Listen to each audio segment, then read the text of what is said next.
Pessoal, tudo bom? Pessoal, é o seguinte, estou regravando as aulas de ontem, de manhã e de tarde, da disciplina de desenvolvimento Microsoft, porque por algum motivo, tanto a aula da manhã quanto a aula da noite não gravou, e o conteúdo é exatamente o mesmo, né? Vimos as mesmas coisas, então eu vou, obviamente para não deixar vocês sem o conteúdo lá, sem o material, gravar aqui, fazer um compilado daquilo que nós vimos durante a aula, ok? Mas um pouquinho mais rápido, porque como a gente já conversou ontem, vou tentar ser um pouquinho mais sucinto e já trabalhar direto em cima da parte de configuração, dos comandos que a gente utilizou, né, e tudo aquilo que a gente fez na aula passada. Então, vai ficar mais curto, obviamente, que uma aula normal, mas vai ter todo o conteúdo ali e, inclusive, depois fica mais tranquilo de encontrar as coisas, né? Então, vamos lá, pessoal. Eu criei um projeto separado aqui, né, um projeto novo, fora daquele repositório que a gente tem. Os commits já estão lá, né, tanto do pessoal de manhã quanto do pessoal de tarde. Então, criei um novo projeto só para conseguir repassar aqui todo o conteúdo para vocês. Então, não vai ter muita importância esse projeto aqui depois.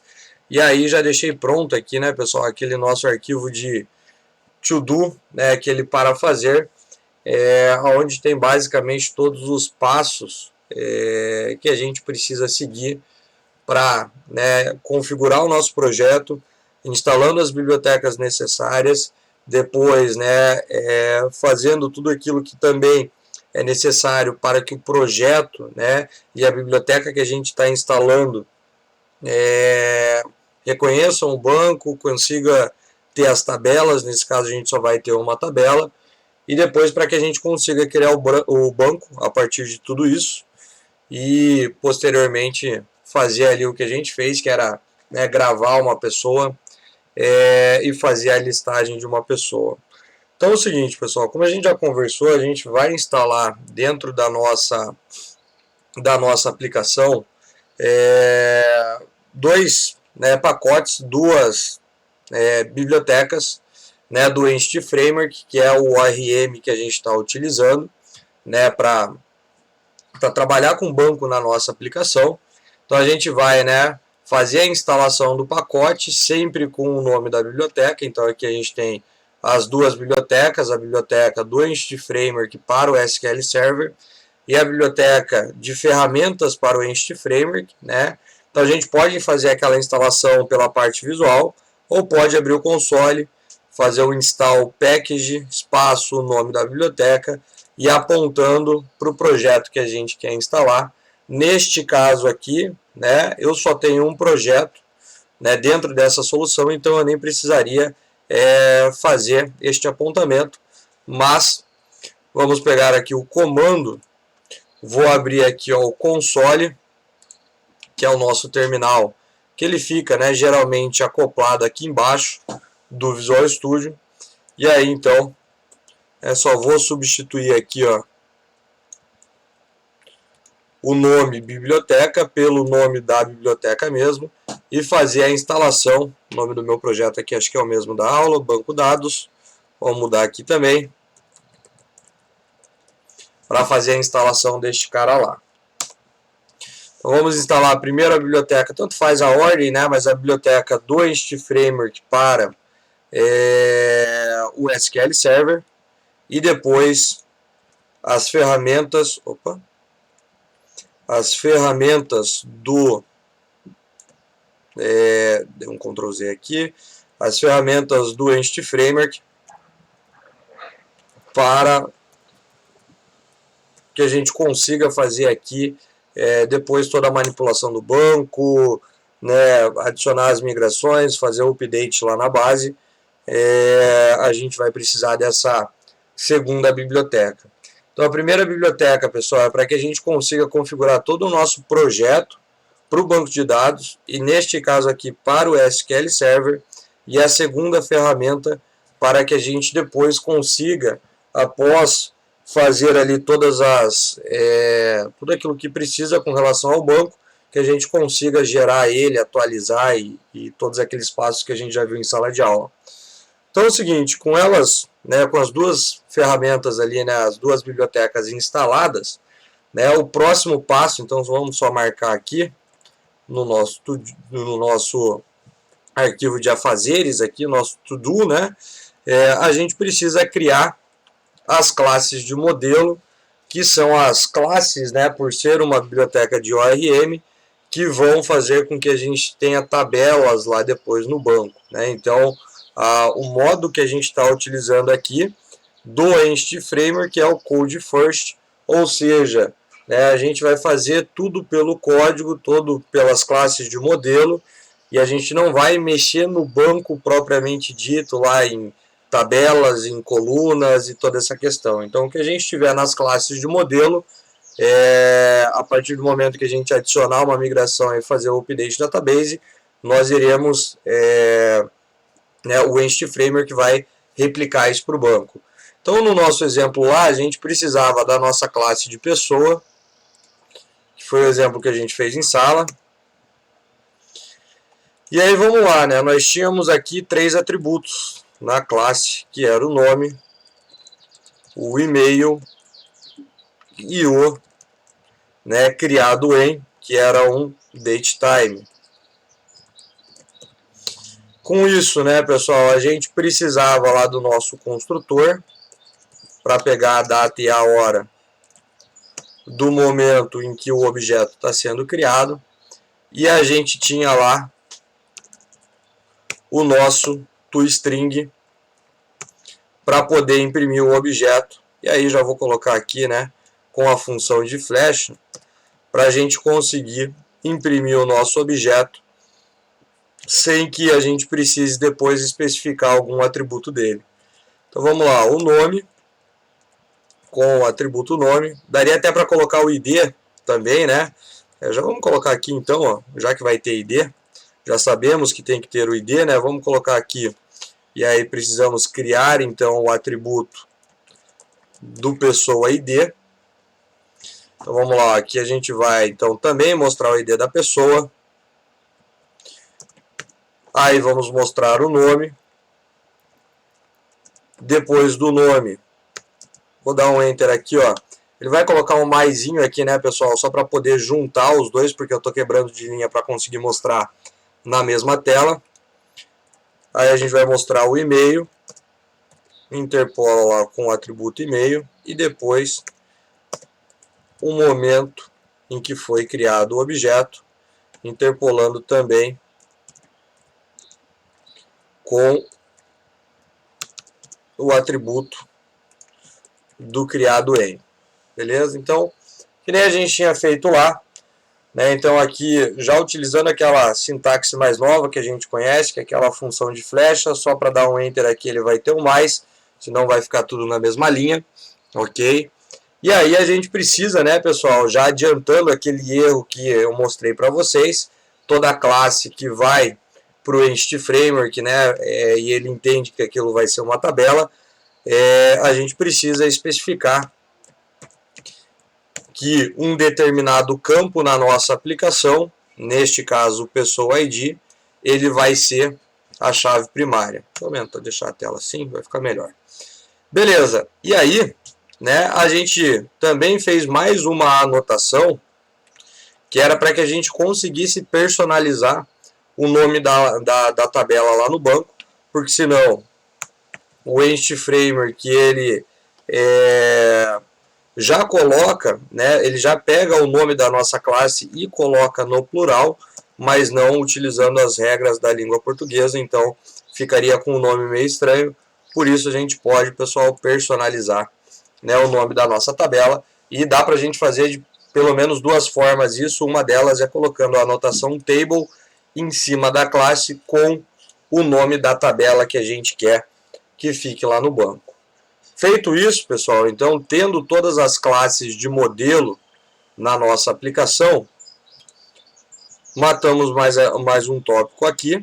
Aí o que a gente precisa fazer é criar a classe que representa o entity no projeto, que foi a nossa classe de contexto, mapear todas as classes de modelo que vão virar as tabelas do banco, e depois fazer a configuração, né, da conexão com o nosso banco de dados, para que ao utilizarmos o contexto depois para fazer qualquer coisa, seja para executar até os comandos ali no console, da adição da migração, do update database, ou para utilizar o contexto na nossa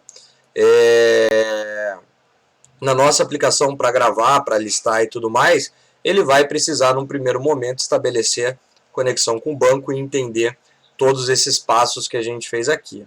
Então é o seguinte, vamos aqui adicionar dentro dos modelos mais uma classe, que vai ser a nossa classe de contexto. Ela vai ficar, né, pessoal, dentro dos modelos, porque ela vai servir como um modelo para o nosso banco de dados, né? Então, justifica a gente colocar ali. E aí a gente tem que fazer a herança da classe dbContext, que é a classe, né, principal classe lá do Entity Framework. E aí, fazendo essa herança, a gente pode fazer, né, pessoal, todo o mapeamento das classes que vão virar tabelas no banco, implementar o método de configuração para a nossa string de conexão, e depois, né, a gente consegue também utilizar todos os métodos relacionados ao banco, beleza? Então, vamos lá, ó. A gente vai mapear aqui, ó, a classe de pessoa.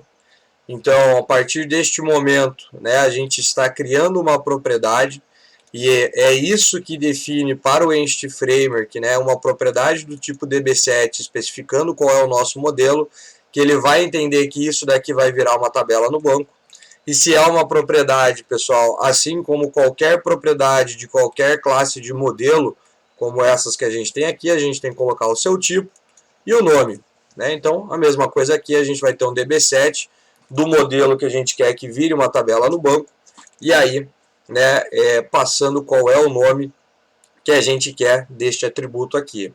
Depois, pessoal, o que a gente precisa fazer é sobrescrever o método de configuração, ok?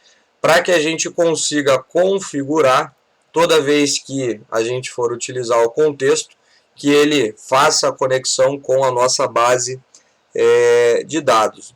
Então, para isso, a gente tem aqui um parâmetro que chega para nós, que é o Options Builder, né? Aonde, a partir dele, a gente consegue escolher qual é o banco de dados que a gente vai utilizar, e a partir disso, né, a gente precisa passar a string de conexão para fazer a conexão em um banco de dados do SQL Server, ok? Então vamos lá, pessoal. Como a string de conexão é um caminho, né, o C# ele disponibiliza para nós uma forma de facilitar a escrita de um caminho, que é colocando o arroba na frente, porque senão qualquer barra teria que ter as duas barras lá e tudo mais, como a gente já comentou na aula passada. Então, por isso o arroba na frente não é porque é uma string de conexão, e sim porque é um caminho. Então fica mais fácil de a gente, né, determinar um caminho a partir do momento que colocamos o arroba na frente da string. Aí vamos lá, o que a gente precisa passar? Database, que é onde a gente vai fazer a conexão, aquela conexão, né, daquele servidor do SQL Server que foi instalado quando nós instalamos o Visual Studio, aquele servidor Express, né, do Visual Studio, que a gente já viu ali na aula de ontem. Então a gente precisa especificar qual é o servidor, que é o localdb barra mssql localdb. Depois, vou dar um enter aqui, pessoal, só para a gente conseguir mostrar na mesma tela. O database não, né? O database, na verdade, é aqui, e aqui é o server. Beleza? Então aqui é o servidor que a gente vai apontar, e aqui é o database, né, que vai ser o nome da nossa aplicação. Então vou dar o nome aqui, ó, de banco dados mesmo. Tanto faz o nome que a gente vai escolher, vai ser o nome que vai aparecer depois aqui para nós quando a gente for procurar, ok? E por último, o Trusted Connection, porque este servidor aqui, pessoal, né, servidor Express, ele não tem muitas configurações, a gente não pode fazer tantas coisas nele, mas para a gente poder desenvolver uma aplicação, ele vai funcionar muito bem.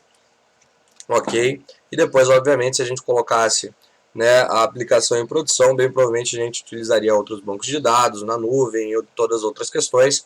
Mas aqui, então, como a gente não precisa conectar com um login e senha, e ele já utiliza, né, a própria autenticação do Windows, a gente só passa aqui que é uma conexão confiável e ele vai conseguir conectar lá para nós. Feito isso, pessoal, a gente mata aqui, né, aqueles 3 próximos passos que a gente tinha aqui nos afazeres, que é criar então uma classe que representa o Entity Framework a partir da herança, que a gente fez aqui. Depois, né, então já vamos colocar o xzinho aqui, mapear as classes que vão virar as tabelas no banco. Neste caso temos apenas uma, se tivéssemos mais, era só colocar um atributo embaixo do outro, mapeando obviamente para modelos diferentes na sua aplicação. E por último, configurar a string de conexão, pessoal, com o banco, para que daí a gente consiga, né, toda vez que for utilizar o contexto, que ele consiga, pessoal, se conectar na nossa base de dados. Feito isso, o que a gente precisa fazer é gerar o nosso banco de dados. A gente só vai conseguir fazer isso a partir das migrações, porque as migrações, né, pessoal, é a forma que o Entity Framework consegue olhar para o banco de dados e olhar para os nossos modelos, os modelos, obviamente, que estão mapeados aqui no contexto, e aí, a partir do momento que a gente pede para fazer uma migração, ele vai gerar um arquivo com as diferenças do nosso banco de dados para o nosso modelo. Porque o que acontece, uma aplicação, pessoal, que vai utilizar o Entity Framework, o banco de dados e os modelos sempre tem que estar iguais, né? Eu não mostrei ainda o que acontece se a gente alterar um modelo e não alterar o banco, né? Mas a ideia é que os dois sempre andem da mesma maneira. E a migração, então, ela vai gerar um arquivo que vai dizer o que precisa ser feito para que o banco de dados fique igual ao modelo. Novamente, porque a gente está utilizando o Code First. Então, o banco tem que estar igual aos modelos e não ao contrário. Então, a gente vai gerar aqui, pessoal, uma migração, ok? Então, vamos colocar ali o add migration. A migração tem que ter um nome, então como é a primeira, ela vai, além de gerar tudo ali, as tabelas e tudo mais, ela vai criar o nosso banco com tudo aquilo que precisa, ok? E também já vamos especificar aqui qual é o projeto, por mais que aqui não precise. E aí, pessoal, a gente já vai, né, conseguir então identificar o que vai, né, ser feito no momento em que a gente depois executar essa migração. Então vamos dar o Enter aqui, ó. Lembrando que, né, pessoal, qualquer comando que a gente execute aqui no terminal, a gente precisa conseguir fazer o build, e isso significa que a nossa aplicação precisa estar rodando sem nenhum erro de sintaxe. E a partir do momento que a gente conseguiu aqui, né, fazer o build da aplicação, ele gerou a migração, e ali na nossa solução do nosso projeto, né, vocês podem ver aqui, ó, depois a gente vai ver o que é esse context aqui, o model snapshot, depois a gente vai analisar isso daqui, mas ele criou aqui o nosso arquivo de migrações, e o arquivo de migração ele sempre vai ter dois métodos, né? Um método para atualizar o banco, o método up, e um método para de repente voltar atrás caso precise fazer. Então, como a gente não tinha nada, pessoal, não tem nada por enquanto, e se a gente atualizar a nossa aplicação, o que vai ser feito vai ser a criação de uma tabela, claro que com todas essas especificações aqui, né? Mas se a gente precisar voltar atrás, né? Ele simplesmente vai dropar. Então vejam que é bem diferente aqui. Por quê? Porque na criação da tabela a gente tem que colocar o nome da tabela, quais são as colunas, chave primária e tudo mais. Mas para voltar atrás, não precisa desfazer tudo isso, é só a gente dropar a tabela que tudo aquilo ali deixa de existir. Então a migração, pessoal, ela faz justamente isso, ela analisa os nossos modelos e o nosso banco de dados, gera um arquivo com as diferenças, e aí a gente pode atualizar o banco com essas diferenças, ou se precisar depois a gente pode voltar atrás. Legal? Então, para a gente executar isso é um problema, pessoal, que acontece bastante, Né? O pessoal às vezes faz a migração e acha que está tudo certo. Não. A migração é só a diferença. Eles chamam isso de snapshot, né? A foto da diferença. Então não foi executado nada ainda, né? O nosso banco continua como ele estava e nesse caso a gente nem tem banco ainda, ok? Então, sempre que fizermos uma migração, a gente precisa, pessoal, né? Então vamos marcar aqui ó, a migração, a gente precisa executar essa migração, que é o comando update database, para que a gente execute aquele método up e aí todo o nosso banco de dados ele seja gerado. Então já marquei aqui, vamos jogar ali no console, vamos executar este cara aqui. O parâmetro menos verbose, pessoal, ele mostra essas mensagenzinhas mais claras que a princípio não fazem tanta diferença para nós, mas depois a gente já vai ver ali que nós conseguimos ver qual é o script em SQL, né, que o Entity Framework executou para que ele conseguisse, olha lá, ó, criar a nossa tabela no banco de dados. Então a gente consegue ver aqui qual foi o script que, né, o Entity Framework precisou executar para confirmar tudo isso no banco, né? Porque por mais que a gente utilize uma biblioteca entre a nossa aplicação e o banco, os scripts em SQL eles vão ser executados, né? Vão ser criados e executados, só que não pela gente, e sim pela biblioteca. Por isso é uma biblioteca, pessoal, de ORM. E aí, fazendo isso, vou fechar aqui o console porque a gente não vai precisar mais agora. A gente consegue ver aqui ó, no SQL Server Object Explorer, que é uma janelinha que pode ser encontrada aqui no Search ou na View. A gente consegue encontrar esse cara aqui. É um clientezinho, pessoal, dentro do próprio Visual Studio que vai permitir com que a gente consiga ver as alterações e tudo aquilo que a gente tem no nosso banco. Então aqui, ó, a gente vai ter o SQL Server, o servidor Express, a instância do servidor que a gente está trabalhando, e dentro dele a gente vai ter as bases, ó, a base do pessoal de manhã, base do pessoal da noite e a base que eu criei agora, que tem a mesma estrutura.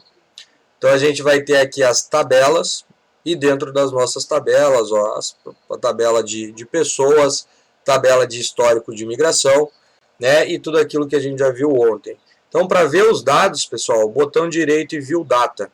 Aí você vai poder fazer o que você quiser lá dentro, inserir, alterar, remover. Tem aquele script SQL que eu mostrei para vocês, que dá para usar os mesmos comandos que vocês já viram em banco de dados.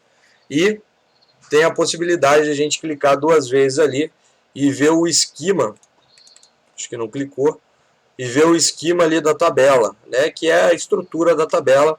E como eu já comentei lá na aula de hoje, isso daqui, pessoal, a gente não altera, porque a gente está utilizando o Entity Framework para fazer todas as alterações, e é por lá que a gente faz tudo o que precisa pelo código.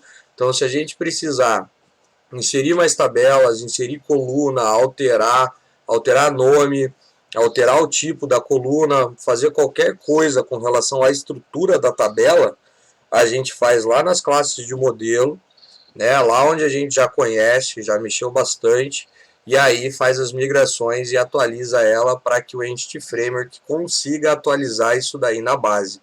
Se a gente mexer aqui, né, não é que não dá para dar certeza, mas bem provavelmente o Entity Framework não consiga reconhecer essas mudanças que foram feitas aqui, porque a maneira que a gente está utilizando, novamente, é pelo código. E se a gente fizer algo que não seja pelo código, não é algo que passou pelo Entity Framework, logo ele não vai reconhecer essas mudanças, e a probabilidade de dar problema, pessoal, é bem grande, ok? Então, qualquer alteração que precise ser feita, pessoal, faz sempre pelos modelos ou pela volta, né? Quer voltar alguma coisa que fez aqui com as migrações, a gente vai ver isso nas próximas aulas, dá para fazer aqui. De qualquer forma, pessoal, né? Por exemplo, não quero mexer aqui com as migrações, né? Não quero remover e tudo mais. Se você, por exemplo, quisesse remover a tabela de pessoas que está lá no banco, você poderia simplesmente comentar isso daqui e fazer uma nova migração. Ele vai entender que agora não tem mais essa tabela e vai simplesmente deletar. Então também dá para a gente só fazer migrações e não voltar atrás naquilo que foi feito, ok? E aí com isso, né, pessoal, a gente já consegue agora, né, já tem todo o nosso projeto preparado para utilizar o banco, a gente já consegue criar informações e gravar no banco e depois fazer a listagem dessas informações, que foi até onde a gente foi ali na aula de ontem. Então é o seguinte, vou fazer o mesmo exemplo que eu fiz ali, pessoal, junto com a listagem. Daí a gente vai verificar aqui no clientezinho que a gente tem aqui do SQL para ver se as informações elas foram confirmadas. E se deu tudo certo, pessoal, fechou. Né? Foi até aí que a gente foi na aula de ontem, que felizmente perdemos a gravação da aula. Então olha lá, ó. Vou abrir o cadastrar pessoa aqui, que é a nossa view, que já está sendo chamada ali no programa, né? Já está sendo chamada aqui para nós. E aqui por enquanto, como a gente fez na aula de ontem, eu não vou, pessoal, pedir as informações para o usuário e tudo mais. Eu vou criar um dado fixo, vou rodar algumas vezes e a gente vai ver lá no banco. Então sempre que a gente for fazer alguma coisa, pessoal, com o nosso banco de dados, a gente vai precisar do contexto, beleza?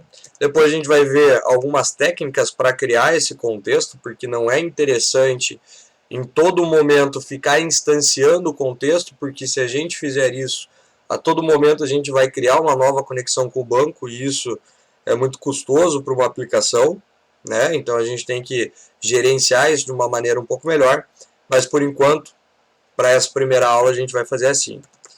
Aí a gente vai então chamar o contexto, que representa o nosso banco de dados, na tabela que a gente quer realizar a operação, que nesse caso aqui é a adição de uma nova informação. Então aqui, pessoal, o que eu vou fazer? O add, né, da tabela de pessoas, ele espera aqui para nós, ó, uma entidade, ó, de pessoa. Então eu não vou criar um objeto e guardar ali dentro, eu vou instanciar direto ele aqui, ó, para ficar um pouquinho mais rápido. Mas da mesma forma, pessoal, a gente está criando um objeto de pessoa aqui. A gente só não está armazenando dentro de uma variável, dentro de um objeto, ok? Então aqui a gente vai passar o nome.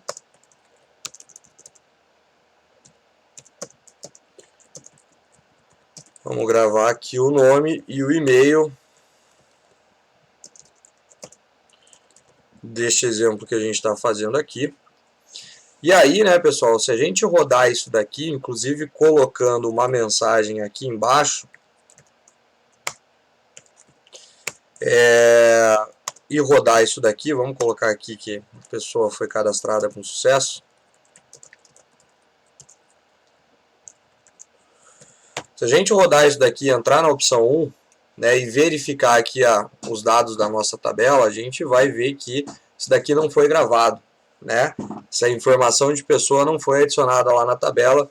Por quê, pessoal? Porque qualquer operação que vá mexer com os dados de dentro de uma determinada tabela, a gente precisa realizar, né, a confirmação disso, que é o commit.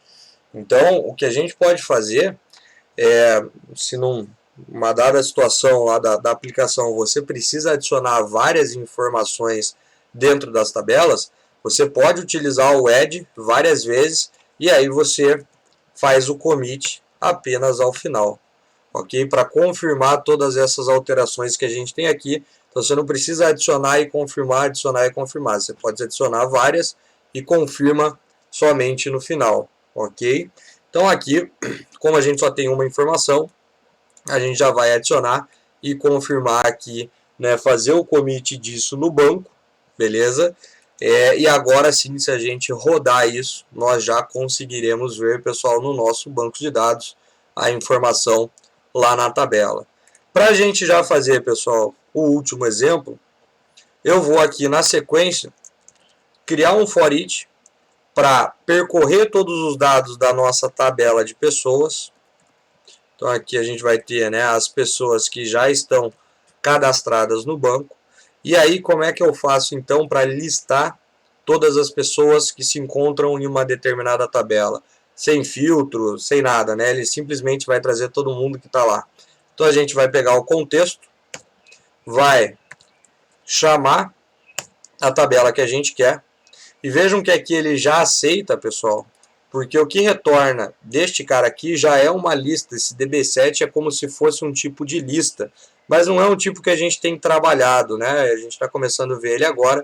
Por isso, pessoal, eu vou, além de trazer isso daqui, vou pedir para converter para a lista, ok? Então a gente vai ter um ponto toList aqui no final, e aí a gente vai fazer o import dele aqui, ó, porque a princípio ele não estava, né, sendo importado aqui em cima, que é o namespace aqui do link, ok? Do system.link. Beleza? Então a gente traz todo mundo aqui, a gente já tem uma lista de pessoas, a gente vai converter para o tipo que a gente conhece, que é a lista, né? Para poder iterar as informações ali. E aí, vamos simplesmente imprimir o objeto inteiro ali na tela, porque a gente já criou o toString lá na classe de modelo, né? E aí a gente já pode imprimir da maneira que a gente definiu lá no nosso toString. Feito isso, pessoal, fechou aqui então exatamente aquilo que a gente viu nas aulas, na aula de ontem, né? De manhã e de tarde. Vamos testar, aí vamos olhar aqui o banco e essas informações que estão sendo gravadas aqui e que vão ser listadas na sequência já devem aparecer para nós ali na tabela. Então vamos dar o play e ver o resultado.